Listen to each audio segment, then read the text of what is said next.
नमस्कार, मैं हूँ विजय दिवाकर और आज आपको बताने जा रहा हूँ कक्षा 12वीं रसायन शास्त्र केमिस्ट्री का सितंबर 2021 का असाइनमेंट सेकंड का सबसे बेस्ट और सबसे सत्य और सटीक आंसर। आपको ऐसे ही असाइनमेंट लिखना है ताकि आपको 100% नंबर मिलेगा। पूरे विस्तार से एक एक बातों को समझाते हुए मैं आप लोग को बता रहा हूँ। यहाँ पर छत्तीसगढ़ माध्यमिक शिक्षा मंडल रायपुर द्वारा सत्र 2021-22 पूर्णांक 20। प्रश्न पहला, इस तरह से आपको असाइनमेंट लिखना है। प्रश्न पहला का एक अभिकारक के संदर्भ में एक अभिक्रिया द्वितीय कोटि की है। यदि इस अभिक्रिया का सांद्रण पहला 2 गुना हो जाए, दूसरा आधा हो जाए तो इसकी अभिक्रिया दर कैसे प्रभावित होगी। तो इसका बेस्ट आंसर मैं आप लोग को बता रहा हूँ। बिल्कुल आप ध्यान से देखिए और इधर उधर भटकने की ज़रूरत नहीं है। आपको साइंस से रिलेटेड सारे चीज़ आपको हमारे चैनल पर मिलेगा। चलिए उत्तर है, हम जानते हैं कि अभिकारकों की सांद्रता अभिक्रिया की दर को प्रभावित करती है। अभिक्रिया दर उसके सांद्रता पर डिपेंड करती है। सामान्यतः अभिकारकों की सांद्रता बढ़ने से अभिक्रिया का वेग भी बढ़ जाता है, अतः अभिक्रिया का सांद्रण दुगुना हो जाएगा। तो यहाँ पर हम आपको बता दें, अभिक्रिया की सांद्रण जब दुगुना हो जाए तो अभिक्रिया की दर जो है 4 गुनी हो जाएगी। इस बात को आप लोग ध्यान रखेंगे, अभिक्रिया की दर जो है 4 गुनी होगी। अब कैसे 4 गुनी होगी वो आपको बता रहा हूँ। यहाँ पर अभिकारक की सांद्रता में वृद्धि से निश्चित आयतन में कणों की संख्या में वृद्धि हो जाती है, जिससे अणुओं के प्रभावी टक्करों की दर बढ़ जाती है। अब यहाँ पर माना कि अभिक्रिया ए से बी की ओर जा रही, जहाँ पर ए के लिए द्वितीय कोटि की अभिक्रिया है। dx/dt बराबर के ए का स्क्वायर या इक्वल टू, हम ए की सांद्रता स्मॉल ए मान लेते हैं तो के ए स्क्वायर हो जाएगा।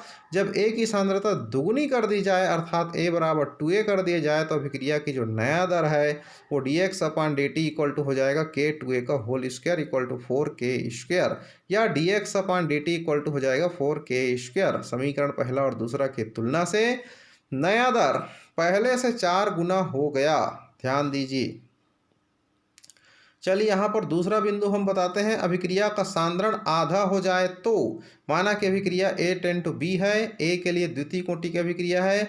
dx/dt इक्वल टू के ब्रैकेट में A का स्क्वायर, dx/dt इक्वल टू के ब्रैकेट में A के जगह में स्मॉल a का स्क्वायर है। तो यहाँ पर जब A की सांद्रता आधा अर्थात 1/2 कर दी जाए तो capital A equal to a/2 हो, तो अभिक्रिया की जो नई दर है dx/dt इक्वल टू के a/2 का स्क्वायर, dx/dt इक्वल टू के स्क्वायर बाई 4। तो यहाँ पर dx/dt बराबर के स्क्वायर बाई 4 है। तो समीकरण पहला और दूसरा से स्पष्ट है कि सांद्रण आधा करने पर नया दर 1/4 गुनी हो जाती है, मतलब 1/4 माने 1/4 घट जाती है कुल मिलाकर के। चलिए प्रश्न पहला का ब के बारे में आप विचार करते हैं। यहाँ पर प्रश्न पहला का ब, एक अभिक्रिया में सक्रियता संकुल की भूमिका को आरेख की सहायता से समझाइए।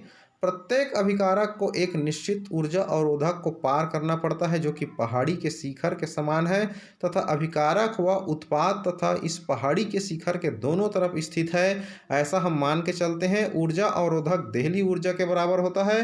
अभिक्रिया में भाग लेने वाले अभिकारक अणु ऊर्जा की सामान्य अवस्था में सक्रिय ऊर्जा के रूप में ऊर्जा अवशोषित करते हैं तथा अवरोधक के शिखर पर पहुंच जाते हैं। अवरोधक पर अभिकारक आपस में संयोग कर अस्थायी संकुल बनाते हैं जिसे संकृत संकुल एक्टिवेशन कॉम्प्लेक्स कहते हैं। सामान्य अभिक्रिया की प्रगति चित्र आरेख में दिखाया गया है। a प्लस b मिल करके 2ab बना रहे हैं, अर्थात संकृत संकुल एक्टिवेट कॉम्प्लेक्स में ऊर्जा के अवशोषण के कारण पुराने बंध कमजोर हो जाते हैं तथा नए बंध बनते हैं। चूंकि यह अस्थायी होता है अतः यह तुरंत वियोजित होकर एक स्थायी उत्पाद बनाता है। जैसे कि मैं आपको बता रहा हूँ, a plus b tending to ए डे से क्रिया करके बी से साथ पहले सक्रिय संकुल बना रहा है कहना चाहिए, उसके बाद उत्पाद 2ab बनाएगा। तो ये अभिकारक है, यह सक्रिय संकुल है, फिर उत्पाद बनाएगा। अगर हम ग्राफ के माध्यम से देखें तो इस तरह से आपको ग्राफ बनाना है, जैसा कि मैं स्क्रीन पर बता रहा हूँ। इस तरह से आपको एक ग्राफ का निर्माण करना है। अगर आप चाहते हैं ग्राफ के बारे में डिटेल से तो मैं लाइव क्लास वीडियो ले लूँगा आप लोग का, बिल्कुल व्हाइट बोर्ड में आप लोग को समझाते हुए। मैं बिल्कुल कहना चाहिए केमिस्ट्री के हर एक बिंदु को मैं आप लोग की बोर्ड क्लास की तैयारी करवा सकता हूँ। हर एक पॉइंट को समझाते हुए आप मुझे कमेंट बॉक्स में अधिक से अधिक कमेंट कीजिए ताकि मैं आप लोग का केमिस्ट्री क्लास अपने यूट्यूब चैनल के माध्यम से ले सकूं। जब सक्रिय संकुल उत्पाद में वियोजित होता है तो प्रायः ऊर्जा मुक्त होती है, परंतु अभिक्रिया के दौरान निश्चित ताप पर एंथैल्पी परिवर्तन स्थिर रहता है क्योंकि यह अभिकारक उत्पाद की प्रकृति पर निर्भर करता है। जैसे कि H2 plus I2 tending to 2HI, HH plus II equal to हो जाएगा HH dash dash dash I, HI plus HI। अभिकारक सकृत संकुल उत्पाद यहाँ पर हाइड्रोजन और आयोडीन उत्पाद बनने से पूर्व एक सक्रिय संकुल का निर्माण करती है ताकि वे ऊर्जा अवरोध पार करके उत्पाद बना सके। चलिए, सक्रिय ऊर्जा की धारणा के अनुसार अग्र अभिक्रिया में अभिकारक स्पीसीज तथा पश्च अभिक्रिया में उत्पाद स्पीसीज उसी पथ का अनुसरण करते हैं। दोनों स्थितियों में सक्रिय संकुल भी समान रहता है। आप एक ग्राफिकल चित्र देखिए जिसमें सक्रिय संकुल को ऊपर में दर्शाया गया है, बीच में सक्रियण ऊर्जा और नीचे में उत्पाद को बताया गया है। चलिए, यहाँ पर बात करते हैं, आप लोग के लिए एक विशेष सूचना है प्यारे बच्चों, कृपया ध्यान दें। सूचना, इसी तरह सभी विषयों का सभी कक्षाओं का असाइनमेंट का प्रश्नों को उत्तर प्राप्त करने के लिए हमारे चैनल को तुरंत सब्सक्राइब करके बेल आइकन घंटी जरूर दबाइए ताकि कुछ पलों के पश्चात आपके बायो का, फिजिक्स का, मैथ्स का भी आपको आंसर मिल सके। अगर जैसे मिलेगा हम यूट्यूब चैनल में डाल देंगे, आप वहाँ से सर्च कर लीजिएगा और वहाँ से आप देख सकते हैं। हालांकि हिंदी इंग्लिश में बना दी हूँ, आप देख लीजिए। आपका सहयोगी शिक्षक विजय दिवाकर। और इस वीडियो को अगर 10,000 लाइक शेयर मिलेगा तो PDF भी आपके मोबाइल में ऑटोमेटिक पहुंच जाएगा। प्रश्न दूसरा, नेहा ने अभिक्रिया RP के लिए सांद्रण R एवं समय T के मध्य एक ग्राफ खींचा। इस ग्राफ के आधार पर निम्न प्रश्नों को उत्तर दीजिए। तो यहाँ पर है log R समय T के बीच में ग्राफ दर्शाया गया है। पहला प्रश्न इसमें आता है, अवकल दर समीकरण लिखिए। अभिक्रिया की कोटि क्या है, वक्र का ढाल क्या है, वेग स्थिरांक की इकाई क्या है, अभिक्रिया का अर्धआयुकाल क्या है, तो ये बताना है आप लोग को यहाँ पर। तो ये ग्राफ हो गया। अवकलन दर समीकरण हम निकालते हैं यहाँ पर।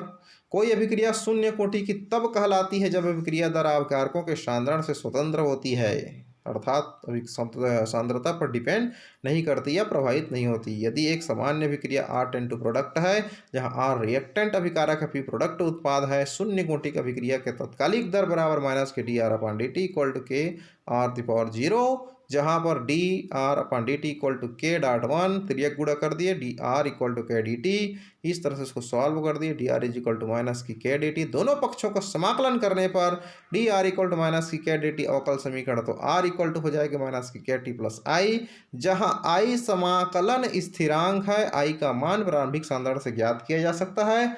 जब t बराबर शून्य, प्रारंभिक समय शून्य हो तो R बराबर R0 मानेंगे प्रारंभिक सांद्रता को, तो R0 बराबर हो जाएगा माइनस की के इंटू 0 प्लस आई। समाकलन स्थिरांक I का मान मिल गया R0। समाकलन स्थिरांक I के मान को समीकरण 1 में रखने पर R इक्वल टू हो जाएगा माइनस की के टी प्लस R0, तो के टी इक्वल टू हो जाएगा R0 माइनस R, के बराबर R0 माइनस R/T। यदि प्रारंभिक सांद्रण R0 और T समय के बाद सांद्रण R के अंतर को X से शो करें तो के बराबर हो जाएगा X/T। समीकरण दूसरा, R बराबर माइनस की के टी प्लस R0 को सरल रेखा का समीकरण Y बराबर mx प्लस C से तुलना करने पर ढाल माइनस के अंतःखंड R0 होगा यहाँ पर। अतः अभिक्रिया की कोटि क्या है, दूसरा प्रश्न इसी में। तो अभिक्रिया की कोटि जो है शून्य कोटि की अभिक्रिया है। वक्र का ढाल क्या है, तो उत्तर ढाल बराबर माइनस के हो जाता है। वेग स्थिरांक की इकाई क्या है, तो मोल पर लीटर पर सेकेंड।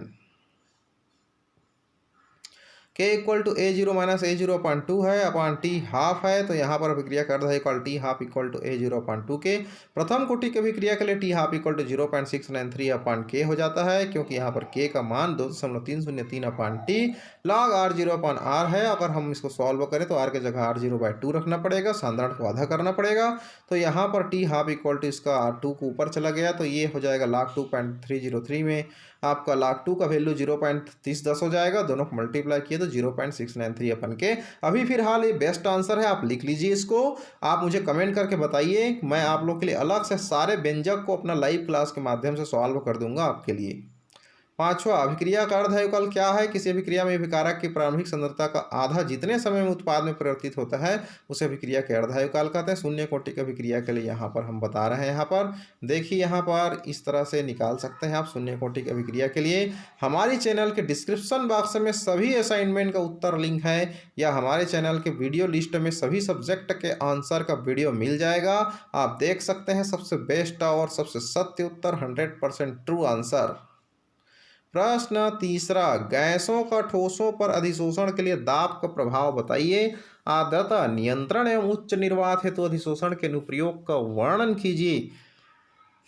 जब कोई यहाँ पर हम आपको बता दें, जब कोई ठोस अधिशोषक जो है गैस की सतह गैस के घिरा होता है तो लैंगमुर के अनुसार गैस के अणु ठोस सतह पर लगातार टकराते हैं और उनमें कुछ अणु सतह पर अधिशोषित हो जाते हैं।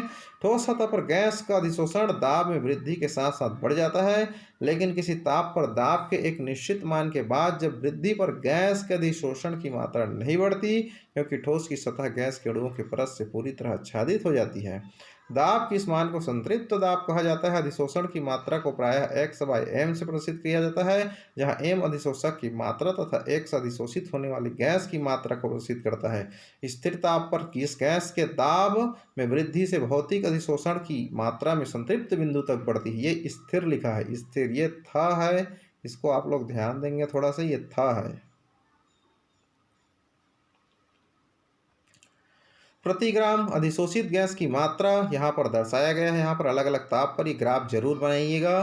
अधिशोषण के अनुप्रयोग, आर्द्रता नियंत्रण, सिलिका जेल व एल्यूमिना जेल का उपयोग कक्ष की आर्द्रता नियंत्रण है तो नमी आदि को अधिशोषित करने के लिए किया जाता है।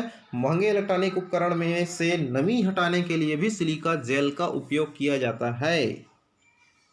उच्च निर्वात हेतु उच्च स्तर या निर्वात के लिए श्रेष्ठ विधि मानी जाती है कि पात्र जिसको कि पूर्व में अच्छी श्रेणी के निर्वात के पंप से निर्वात किया हुआ है को एक ऐसे दूसरे पात्र से जोड़ दिया जाता है जिसमें द्रव वायु में शीतित सक्रिय चारकोल रखा हुआ है। चारकोल नमी को शोषित करके उच्च श्रेणी का निर्वात बनाता है। विशेष सूचना, ध्यान दें, आप सभी प्यारे स्टूडेंट से निवेदन है कि इस तरह सभी विषयों के असाइनमेंट को उत्तर प्राप्त करने के लिए हमारी चैनल सब्सक्राइब कर लीजिए, बेल आइकन घंटी जरूर दबाइए। अगर वीडियो 10,000 लाइक शेयर होती है तो आपको पीडीएफ भी ऑटोमेटिक मिल जाएगा जो हमेशा आपकी बोर्ड परीक्षा में काम आएगा। प्रश्न चौथा आ, निम्न को उदाहरण सहित समझाइए। पहला बिंदु है एरोसॉल, दूसरा है हाइड्रोसॉल। तो यहाँ पर एरोसॉल किसको कहेंगे? ऐसे कोलाइडियल सॉल्यूशन जिसमें परिक्षिप्त माध्यम द्रव हो तथा परिक्षेपण माध्यम गैस हो उसे एरोसॉल कहते हैं। उदाहरण के लिए बादल, कोहरा आदि, धुआं, धूल, ये सब जो है एरोसॉल है। हाइड्रोसॉल वे कोलाइडी सॉल्यूशन जिसमें परिक्षेपण माध्यम जल होता है तथा ठोस के कण परिक्षिप्त होते हैं। उदाहरण के लिए स्टार्च, साल, साबुन का झाग, ये सारे चीज जो हाइड्रोसॉल कहलाते हैं। प्रश्न चौथा का ब, निम्नलिखित परिस्थितियों में क्या प्रेक्षण होंगे? प्रश्न पहला है, चौथा का ब का पहला बिंदु है, जब प्रकाश किरण पुंज कोलाइडी साल में से गमन करता है, जब प्रकाश की किरण कोलाइडी विलयन से गुजारी जाती है तो प्रकाश का प्रकीर्णन देखा जाता है। इसे टिंडल प्रभाव के नाम से जानते हैं। इसको फैराडे टिंडल ने इसको डिस्कवर किया था, इसलिए इसको फैराडे का टिंडल प्रभाव भी कहते हैं। जल योजित फेरिक ऑक्साइड साल में सोडियम क्लोराइड विद्युत अपघट्य मिलाया जाता है। आप सब जानते हैं जल योजित फेरिक ऑक्साइड का धनावेशित साल बनता है और आधिक्य में सोडियम क्लोराइड मिलाने पर ऋण आवेशित क्लोराइड आयन धनावेशित जल योजित फेरिक ऑक्साइड के साल को स्कंदित कर देता है। इस तरह से यहाँ पर धन आवेशित जलयोजित फेरिक ऑक्साइड के साल को स्कंदित कर देता है।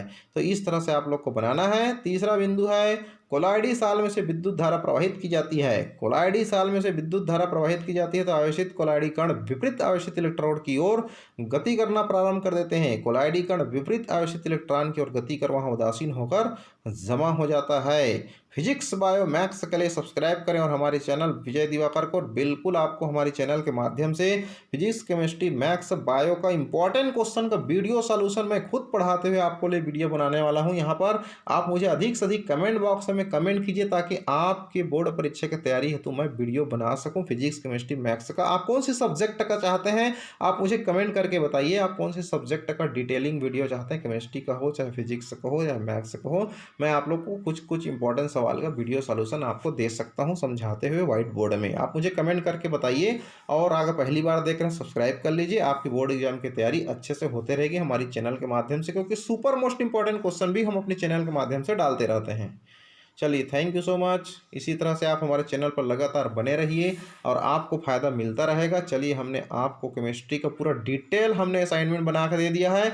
ऐसा असाइनमेंट आपको और कहीं नहीं मिलेगा। हमने इतना डिटेल से बारीक एक एक चीज़ को समझाते हुए समझ करके बिल्कुल कहना चाहिए विस्तृत रूप से हमने खुद अपने हाथों से लिखा है ताकि आपके लिए किसी प्रकार की मिस्टेक ना हो और आपकी भविष्य जो है उज्जवल हो, क्योंकि बोर्ड परीक्षा का मामला है, जीवन की फैसला होती है, ताकि इसमें अच्छे अच्छे से आपको नंबर मिलेगा कहना चाहिए और आपका स्कोरिंग अच्छा आएगा कहना चाहिए। इसलिए हमने सोचा कि आपके लिए पूरा केमिस्ट्री को बारीकी से इसको अध्ययन करके बनाया जाए, क्योंकि इसमें अगर एक भी छोटी सी मिस्टेक होती है तो नंबर कट सकता है साइंस सब्जेक्ट में।